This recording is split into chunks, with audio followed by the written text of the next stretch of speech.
Hello all, இன்னைக்கு மே 11 morning 5 o'clock ஆகுது. காலையிலே எழுந்துச்சி எங்கே போயிட்டுருக்கோம் தானே பார்க்குறீங்க.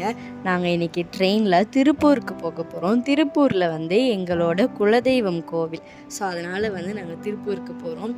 அண்டு நான் என்னோடய ஃபஸ்ட்டு vlog நான் எல்லாமே வீடியோ ஷூட் பண்ணியிருக்கேன். ஸோ நாங்கள் போய் என்ன பண்ணேன், எங்கே போனோம் அப்படின்ட்டு நான் எல்லாமே vlogல ஷேர் பண்ணுறேன். அண்ட் நான் தனித்தனியாக வீடியோ போஸ்ட் பண்ணுவேன். ட்ரெயின் ஏறினோடனே சாப்பிட்டு நல்லா தூங்கிட்டு தான் வீடியோ ஒரு 10 o'clock தான் ஷூட் பண்ண ஆரம்பித்தேன். 6 o'clock ட்ரெயின் கிளம்பிடுச்சு, 6:15 அந்த மாதிரி. ட்ரெயின் ஏறினோடனே சாப்பிட்டு நான் தூங்கிட்டேன். அதே மாதிரி தான் போச்சு அன்றைக்கி. ஒரே போர், விண்டோ சீட்டுமே கிடைக்கலையா, ஏதோ வீடியோ எடுத்துகிட்டு இருந்தேன். தம்பி ஃப்ரெண்டை பிடிச்சிக்கிட்டான். அந்த பையன் ஹிந்தி, ஆனால் தமிழ் ரொம்ப க்யூட்டாக பேசிகிட்டு இருந்தான். அண்ட் அவனுங்க ஜாலியாக விளையாடிட்டு இருந்தானுங்க. நானும் அவனுங்களை பார்த்துட்டு அப்படியே உட்காந்து அப்புறம் அப்படியே அந்த டே போச்சு. சாப்பிட்றது, தூங்குறது, அப்படியே சும்மா உட்காந்துட்டு இருக்கிறது அப்படின்ட்டு அந்த ட்ரெயின் டே போச்சு. அப்புறமா ட்ரெயினுக்கு நான் மாங்காய் சாப்பிட்றேன்னா எப்படி. அண்ட் நாங்கள் திருப்பூருக்கு ரீச் ஆகிட்டோம். நாங்கள் ரீச் ஆன டைமிங் பார்த்திங்கன்னா 12:46க்கு கரெக்டாக இறக்கிட்டாங்க. ஸோ நாங்கள் மத்தியானம் கரெக்டாக இறங்கிட்டோம்.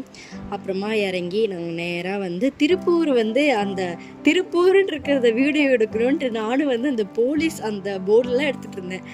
ஆனால் பார்த்திங்கன்னா அது மெயினில் இருந்ததே நான் பார்க்கல. அப்புறம் அதை எடுத்துகிட்டு இருந்தேன். அண்ட் நாங்கள் நேராக கிளம்பி ரூமுக்கு போயிட்டு மத்தியானம் போல் அப்பாவோட ஃப்ரெண்டு வீட்டுக்கு வந்தோம். அந்த ஸ்ட்ரீட்டே செம்மையாக இருந்துச்சு. அங்கே நம்ம ஊரில் இங்கே நாய் வெளியே ரோட்டில் இருக்க மாதிரி மயில் இருந்துச்சு. அவ்வளோ அழகாக இருந்துச்சு. அப்படியே நம்ம போகிறோம், ஆனாலும் அது நகரில் அப்படியே வந்துட்டு இருந்துச்சு. இவங்களை பார்த்தோன்னே ரொம்ப ஹாப்பி ஆகிடுச்சு. அண்ட் நான் அங்கே இருக்கும்போது இவங்களே தான் பார்த்துட்டே இருந்தேன் மறுபடியும் எங்கே பார்த்தாலும். அண்ட் போயிட்டு நல்லா தூங்கி எழுந்துட்டு தான் ஈவினிங்காக தான் இந்த வீடியோ நான் ஷூட் பண்ணிகிட்டு இருந்தேன். மார்னிங் அண்ட் ஈவினிங் தான் இவங்கெல்லாம் வந்துட்டு இருந்தாங்க. அண்ட் அன்றைக்கி டேவே அப்படி தான் கம்ப்ளீட் ஆச்சு. சாப்பிட்றது, மறுபடியும் தூங்குறது அப்படின்ட்டு. அண்ட் அன்றைக்கி கொஞ்சம் நைட்டு சாமிக்கு சில திங்ஸ்லாம் வாங்க வேண்டியிருந்துச்சு, புடவை அதெல்லாம் வாங்கினோம். அண்ட் நெக்ஸ்ட் வீடியோவில் பார்க்கலாம். பாய்.